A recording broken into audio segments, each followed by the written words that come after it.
yang baru kita follow up karena tahun pertama jalan ini masih sekitar 8%-an. Kita akan paksa untuk semuanya bisa di follow up. Jadi orang darah tinggi akan kita kejar, kita paksa supaya minum obat amlodipin gitu tiap hari. Orang yang kena gula kita kejar untuk benar-benar minum obat metformin. Supaya apa? Supaya itu tadi kita melihat kenaikan biaya yang sangat tinggi yang jadi beban BPJS di jantung, stroke sama ginjal itu kita bisa tekan. Dan juga itu sekaligus memperbaiki kualitas hidup masyarakat melalui program promotif preventif CKG ini. Di halaman selanjutnya dari sisi pelayanan, kami melihat juga bahwa tempatnya Pak Gufron itu sudah bagus dalam hal dari sisi demand side-nya. Nah sekarang kita lihat masih terjadi ketimpangan dari sisi supply side-nya, karena ini adalah tugas pemerintah untuk memastikan fasilitas layanannya siap.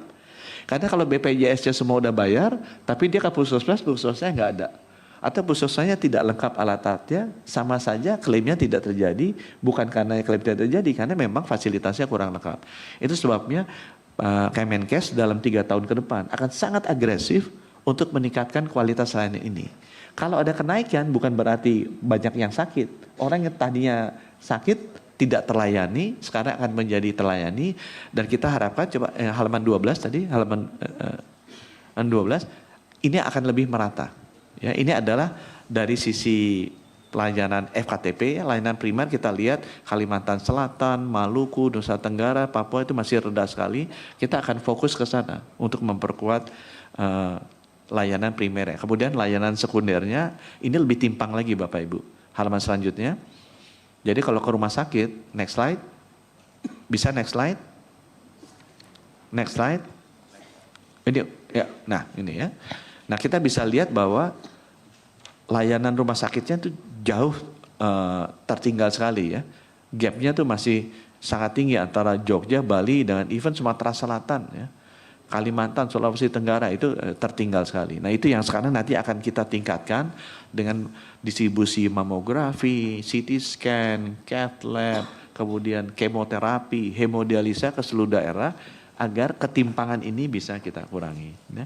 Jadi di halaman selanjutnya, dari sisi pelayanan kita melihat bahwa pelayanannya naik terus, dari sisi bagus, tapi kita ingin peningkatan pelayanan di puskesmas. Kenapa? Karena itu akan bisa mengurangi beban ke depan untuk penyakit-penyakit katastrofik. Yang kedua, meningkatkan kualitas hidup masyarakat agar jangan sakit dulu. Kita jaga agar mereka tetap sehat. Kemudian yang ini aku rasa yang terakhir mengenai perspektif keuangan. Next slide. Dari perspektif keuangan, yang saya rasakan memang BPJS ini bebannya akan naik terus. Ya, nanti kalau bisa ke halaman selanjutnya dulu deh, halaman 16 dulu. Ya. Ini yang kita mesti menjadikan perhatian bersama, karena kita tidak mau terulang lagi seperti dulu, walaupun ini merupakan keputusan ada faktor politisnya juga. Bahwa beban JKN itu gapnya makin besar dengan income-nya mereka. Tahun lalu itu sudah sampai hampir 20 triliun gapnya. Dan ini kalau semakin besar, itu akan mempersulit sustainability dari BPJS. Sehingga perlu kita mengadres ini secara fundamental memang. Tahun ini kita putuskan kita memberikan subsidi 20 triliun. Tapi kita memang mesti membahas dengan lebih rinci bagaimana mekanisme subsidi yang sifatnya temporer ini bisa kita rapikan secara fundamental. Ya, secara fundamental. Karena tetap kita lihat iuran BPJS yang 42.000 ini per orang per bulan, ini adalah harga yang luar biasa sangat baik. Even dibandingkan di negara-negara lain di seluruh dunia ya. Dan kita masih mempertimbangkan sekali karena gap ini makin lama akan makin besar sejalan dengan menuanya populasi kita dan sejalan dengan makin tersedianya fasilitas kesehatan di seluruh Indonesia secara merata. Nah kalau boleh mundur ke halaman 15, nah apa yang Kemenkes sudah lakukan bersama-sama dengan BPJS untuk memastikan ini bisa kita kurangi. Yang pertama kita lakukan sistem rujukan berbasis kompetensi. Ini nanti belum final datanya Bapak Ibu, tapi kita sudah melihat pilot project, kalau ini berbasis kompetensi itu sebenarnya mereduce biaya. Selain itu lebih baik buat pasien, ini mereduce biaya dari BPJS. Karena dia tadinya harus lakukan pemeriksaan dan treatment di 4 tempat, bisa direduce jadi 2 tempat. Jadi buat pasien itu lebih enak, lebih nyaman karena nggak usah terlalu pindah-pindah. Tapi dari sisi BPJS ternyata kita buktikan bisa jauh lebih murah. Karena dia langsung masuk ke titik di mana dia bisa selesai perawatan. Tidak harus lompat-lompat karena mengikuti jalur rujukan. Ya. Kelas rawat inap standar kita harapkan juga bisa jalan selain memperbaiki kualitas layanan, menstandarisasi harga, tarif layanan IDRD juga seperti itu, coordination benefit dengan asuransi swasta juga kita akan sudah jalan, kita akan galakan agar itu tadi yang di desil-desil atas 789 itu kalau bisa mereka bisa terlayani dengan BPJS Plus, ya dengan BPJS Plus, sehingga porsi-porsi yang PBI yang di bawah benar-benar kita bisa berikan ke desil 1 sampai 5 masyarakat kita yang tadi masih ada 40 juta yang nggak bisa masuk ke desil 1 sampai 5. Dan kita akan terus melakukan nomor 5 dan 6 untuk memastikan review harga obat, harga layanan, harga alat kesehatannya itu benar-benar bisa terkendali. Ya.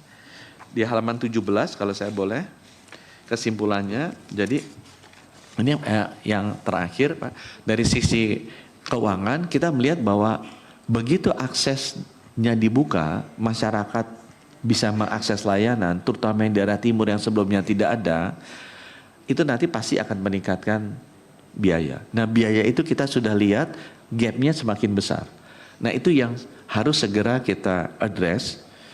Tahun ini sudah diaddress dengan pemberian 20 triliun tambahan injeksi ya, 10 triliun lewat Kemenkes, 10 triliun langsung ke BPJS.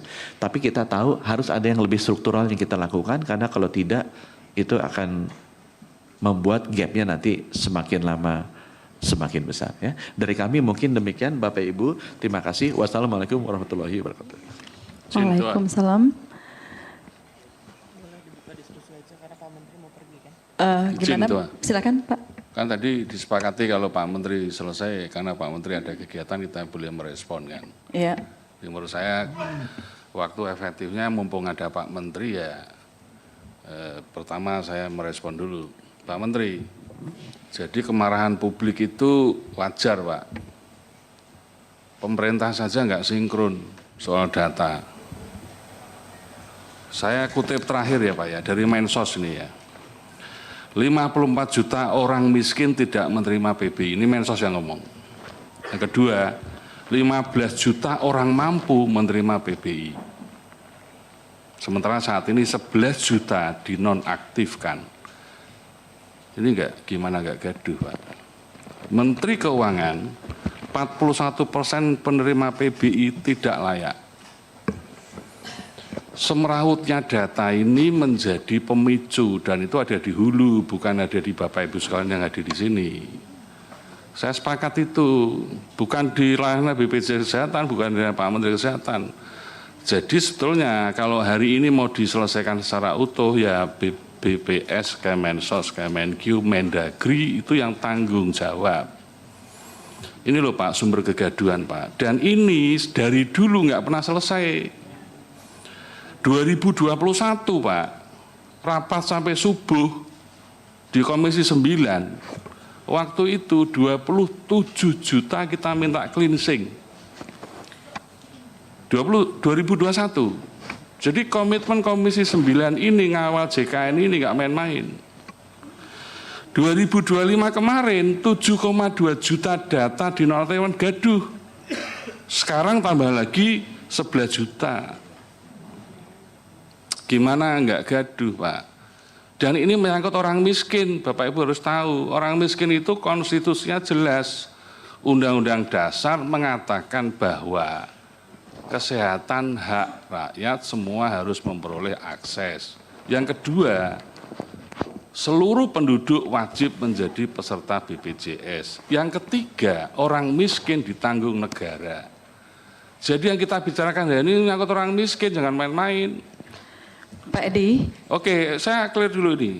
Biar karena Pak Menteri waktunya terbatas. Nah, sebentar. Bapak Ibu, sebelum kita lanjutkan Pak Edi untuk bertanya, karena ini kan ada yang harus menyampaikan juga materi. Ini kita sepakat. Sebentar. apakah Bapak Ibu setuju Pak Menteri meninggalkan tempat ini supaya tidak terbatas, atau Pak Menteri mengirimkan wakil menteri untuk lanjut ke rapat? Saya lempar kepada Bapak Ibu sekalian. Karena ini kalau seperti ini ada dua pilihan. Pilihan yang pertama, kalau Bapak Ibu setuju Pak Menteri tinggalkan, artinya Bapak Ibu sudah bisa mendalami atau bertanya sebelum pemaparan berikutnya, materi berikutnya. Jadi ini saya berikan kepada Bapak Ibu untuk memilih. Apakah Pak Menteri tetap di tempat dan kita lanjutkan untuk pemaparan materi dari Ketua DJSN, Dewan Pengawas dan Direktur Utama BPJS, atau pertanyaan kita berikan saat ini sebelum Pak Menteri meninggalkan tempat ini. Kami persilakan Bapak Izin Ibu sekalian. pimpinan usul Pak Menteri dituntaskan berdiskusi dengan Komisi 9. Nanti narasumber yang lain melanjutkan presentasi dan diskusi dengan Komisi 9. Jadi untuk tidak meninggalkan tempat saat ini. Karena kalaupun nanti dipersilahkan meninggalkan tempat, khawatir kesininya juga. Beliau rapatnya juga sampai jam berapa, kita tidak paham ya. Jadi lanjut saja, sekarang tidak harus menghadirkan Pak Wamen. Kita cukup dengan Pak Menteri langsung, yang punya kewenangan lebih ya terintegrasi. Makasih. Baik, artinya Pak Menteri diizinkan ketika sudah menjawab seluruh pertanyaan dari teman-teman. Bapak Ibu setujukah apa yang disampaikan? Bentar, Bu Ketua. Jadi Silakan. membantu menjelaskan saja. Maksudnya Bu Ketua tadi, apakah Pak Menteri diizinkan untuk meninggalkan tempat 11.30 atau Pak Menteri tetap di sini sampai rapat selesai? Jam Itu 12. aja. Begitu ya, Bu? Iya, Kurang betul. lebih. Kami berikan pilihan ini kepada Bapak Ibu sekalian. Kami persilakan. Kalau tadi Pak Riyad sudah sampaikan, artinya mengizinkan Pak Menteri meninggalkan tempat ini, tapi menjawab dulu seluruh pertanyaan dari teman-teman yang hadir pada saat ini. Kami persilakan Bapak Ibu yang lain. Enggak, boleh saya menyampaikan sedikit Bapak Ibu. Memang saya ada rapat ini berikutnya, nggak penuh seharian, rapatnya itu mungkin hanya 1 sampai 2,5 jam untuk membahas bencana, karena pencairan subsidi bencana ke nakes-nakes di daerah bencana itu nggak jadi cair. Jadi saya udah dorong supaya mereka sebelum puasa itu bisa rumahnya dibangun kembali di Aceh itu. Cuma ini kan ada masalah birokrasi yang harus diselesaikan dan Kementerian Kesehatan udah maju. Jadi saya ingin sekali menyelesaikan ini, pas kebetulan dipanggil oleh menteri-menteri untuk menyelesaikan masalah ini, karena ini jadi prioritas. Yang saya sebenarnya usulkan tadi ke Pak Ketua, saya minta izin jelaskan ke Bapak Ibu adalah, saya nanti kalau boleh sampai 11.30 saya di sini, saya terima semua pertanyaan, saya jawab. Nanti saya ke sana sebentar aja untuk menyelesaikan rapat, memastikan itu orang-orang nakes-nakes kita yang di sana itu rumahnya bisa dapat sebelum puasa atau seenggaknya sebelum lebaran ada uangnya cair. Nanti saya janji akan balik lagi ke sini kalau boleh meneruskan kembali kalau ini kurang. Sehingga selama saya pergi bisa teman-teman dari BPJS sama DJSN yang mengisi dulu kalau diperkenankan. Kami serahkan ke pimpinan. Saya kira kita hormati Pak Menteri. Sebentar Pak Edi. Kami persilakan dari Pak ini dulu. Kalau saya sih sebenarnya yang mana menjadi prioritas Pak Menteri? Ke sana atau di sini? Nah, itu. Kalau dua-duanya menjadi prioritas, tinggal pilihannya yang mana? Ke sana dulu, terus balik lagi nanti sebentar, atau Bapak selesaikan dulu di sini, baru ke sana. Nah, itu. Dan apakah rapatnya di sana harus 11.30? Karena gini Pak, ini persoalan BPJS ini kan lagi viral Pak. Menyangkut masalah penghapusan tunggakan, kemudian hilangnya daftar kepesertaan PBI yang begitu banyak. Ini kan menjadi menarik untuk didiskusikan hari ini menurut saya.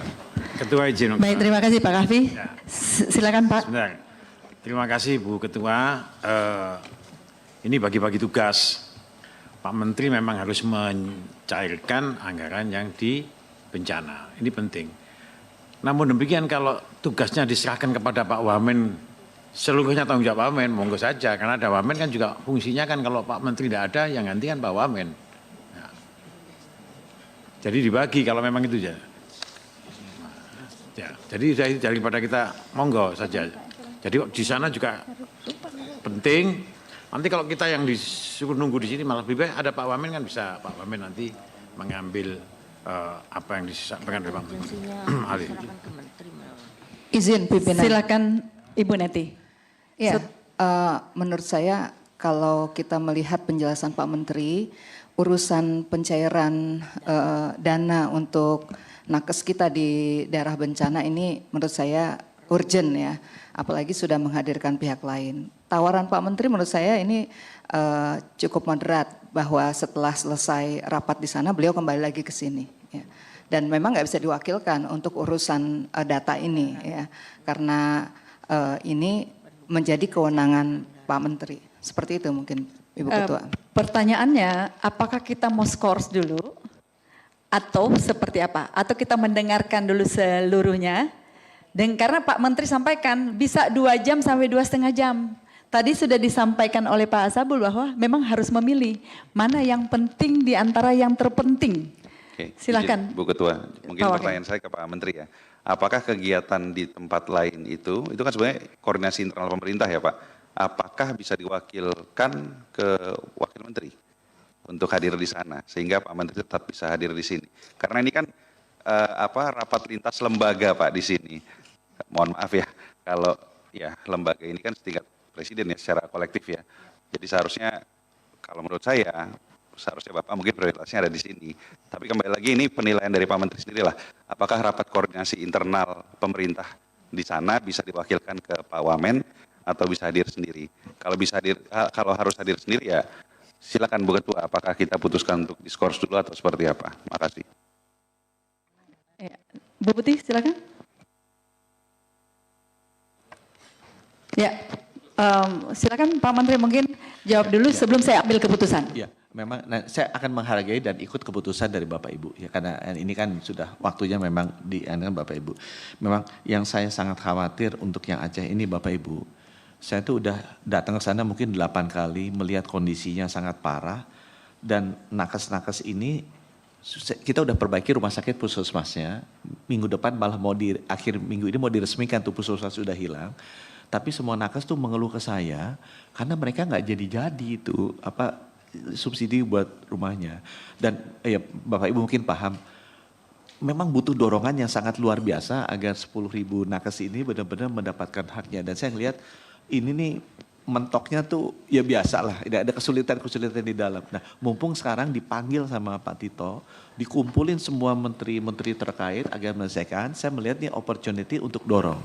Saya nggak merasa bahwa meeting ini akan panjang, saya nggak akan merasa meeting ini akan panjang, karena begitu saya udah selesai menyampaikan, mungkin saya pasti akan balik lagi ke sini, karena saya merasa hubungan kami dengan pemerintah DPR kan penting sekali. Ya, jadi saya kembalikan ke Bapak Ibu, saya sebenarnya bisa mungkin sampai 11.40 masih bisa, kalau saya akan jawab semuanya yang ada, kalau kemudian saya pergi, kemudian saya balik lagi, saya ke Bapak Ibu. Tapi kalau Bapak Ibu merasa bahwa saya harus ke sini, kemudian saya mesti Pak Beni yang sana, saya mesti brief Pak Beni dulu. Itu artinya mesti ada waktu break 15 menit, 30 menit, saya brief dan ya mudah-mudahan kita bisa mencairkan ke sana. Keputusannya kita serahkan ke Ibu. Pak Menteri, saya ingin Pak Menteri ada di tempat ini. Gini, Ya. izin Bu, sebentar. Sorry sebelum Ibu putuskan. Ya. Sebagai pertimbangan saja, memang agenda di sana juga penting. Tidak kalah penting dengan isu yang sedang kita bahas. Tapi kembali lagi mungkin kita berikan kesempatan ke Pak Menteri untuk memberikan penilaian sendirilah.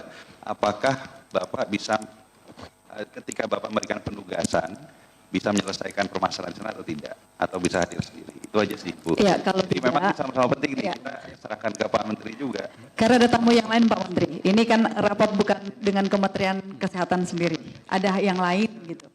Jadi ini penting dan kalau Pak Menteri tadi sampaikan tawarkan sampai jam 11.40, bahkan sampai jam 12.40 saya rasa ini pertanyaan banyak Pak. Tidak sesimpel itu karena persoalan tidak sesimpel itu. Banyak yang harus didalami menyangkut apa yang terjadi belakangan ini. Banyak Pak. Jadi tidak sesimpel itu. Oke, izin Bu Ketua. Ya silakan Bu Putih.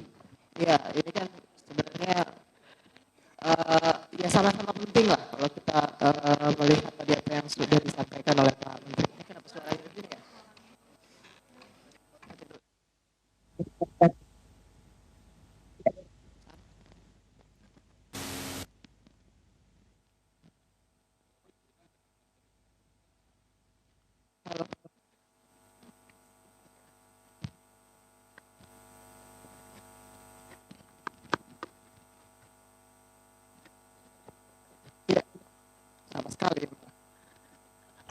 Izin Bu Ketua.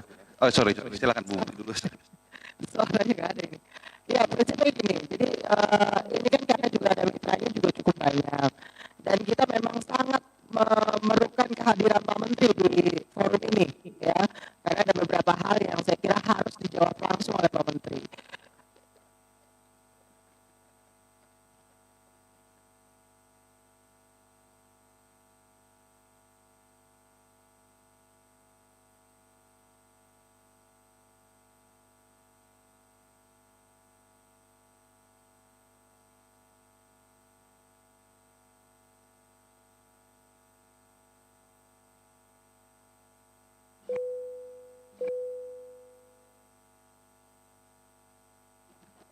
Tes. Oke. Udah? Masih? Sini aja. Sama aja sih.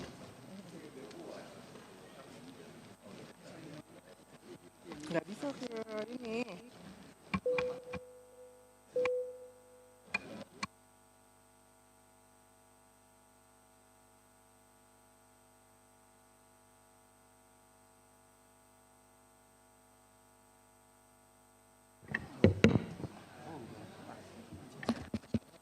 Halo, ini bagus, sama ya? Oh, Semua rusak. Saya bagus nih Bu, yang saya bagus. Tes 1, 2, bagus. Cek. Cek. Bagus. Tes. Terus punya saya juga bagus. Tes. Halo. Ya.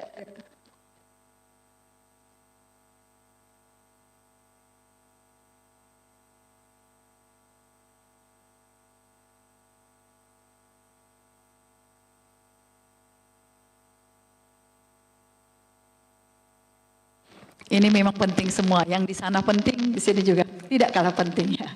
Tinggal masalah waktu, bagaimana apakah kita mau skor dulu atau seperti apa? Ya, pimpinan izin. Silakan Bu Putih.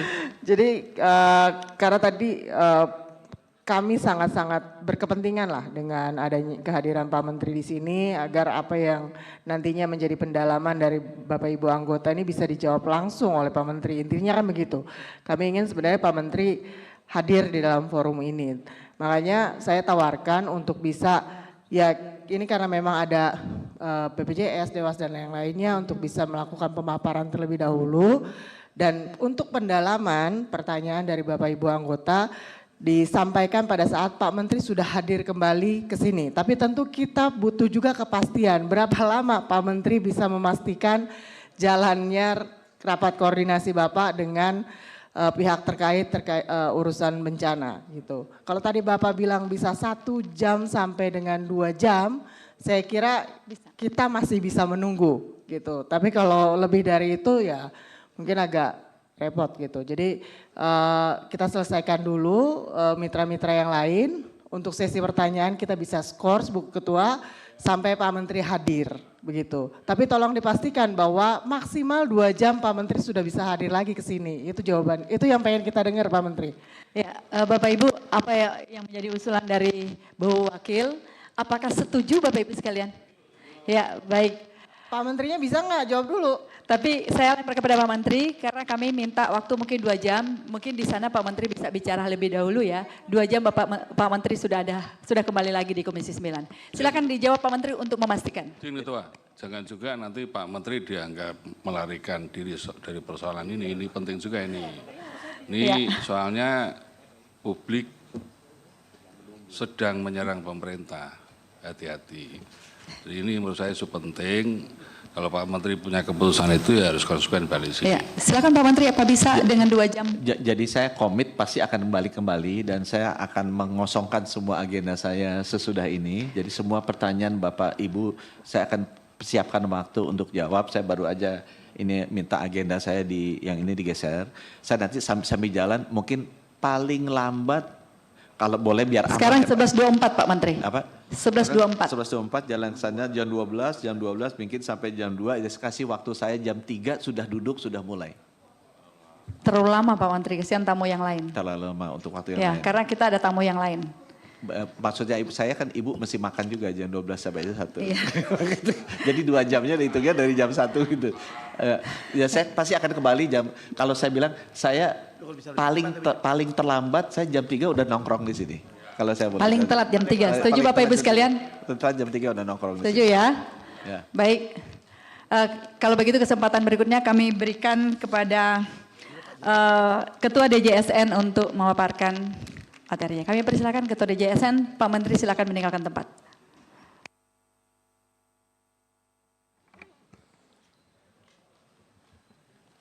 ...20 menit Pak Ketua. Baik, terima kasih Ibu Pimpinan. Assalamualaikum warahmatullahi wabarakatuh. Selamat siang, salam sehat sejahtera untuk kita semuanya. Salam Om Swastiastu, Namo Buddhaya, salam kebajikan. Ibu Bapak Pimpinan, anggota Komisi 9 yang kami hormati, Bapak Wamen dan seluruh jajaran Kementerian Kesehatan, mohon maaf, BPJS Kesehatan, Pak Dirut beserta jajaran, Dewas beserta jajaran dan anggota DJSN yang kami hormati. Mohon izin kami menyampaikan sesuai dengan agenda. Dari 3 agenda tentu nanti kami akan lebih banyak berfokus ke agenda yang kedua dan ketiga. Mengingat bahwa agenda yang pertama ini memang DJSN terlibat juga di akhir berkaitan dengan persiapan peraturan pemerintah berkaitan dengan penghapusan Ibu. Slide berikutnya. Sebelumnya kami mengaminkan doa Pak Menkes. Selamat ulang tahun Ibu. Bapak sekalian, sebagaimana hasil RDP tanggal 13 November kami meng-highlight ini.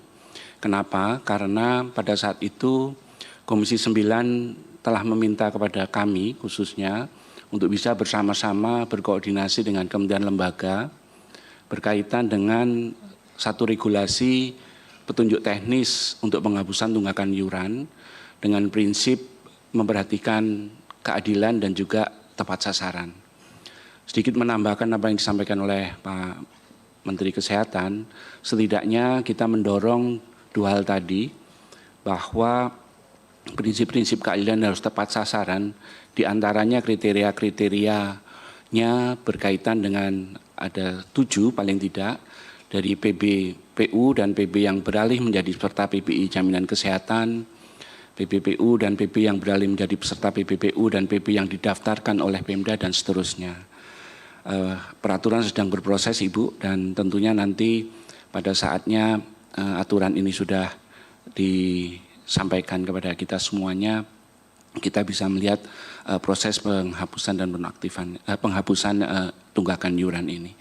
Kami mohon izin untuk fokus kepada topik yang kedua, Ibu. Bapak sekalian, memang DJSN diberikan satu amanah.